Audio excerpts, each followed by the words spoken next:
আজকে আমরা বানাবো কুরকুরে করেলা।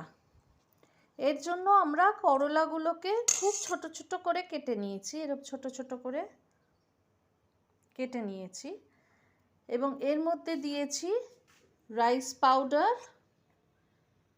MDH আমচুর পাউডার, নুন, হলুদ এবং যারা একটু ঝাল ঝাল খেতে চাও তারা অল্প লঙ্কা গুঁড়ো আর একটু অল্প চিনির দানা দিয়ে করলাটাকে ম্যারিনেট করে রেখে দাও।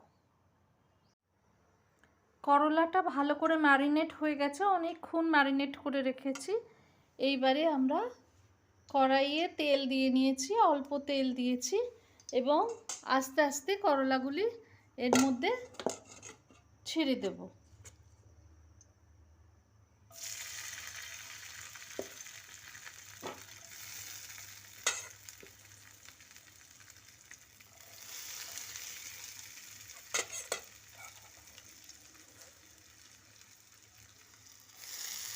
করলাগুলো ছেড়ে দিয়ে খুব হালকা আছে এবং অল্প তেল দিয়েছি, ঢেকে রেখে এটাকে আস্তে আস্তে ভেজে নেব।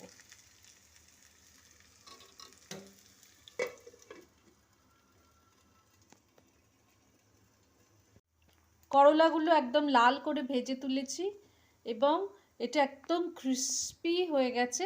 এটা অ্যাজ আ স্ন্যাক্স কেউ খেতে পারে বা ডালের সঙ্গে খেতেও খুব ভালো হবে, খুব ভালোই লাগবে।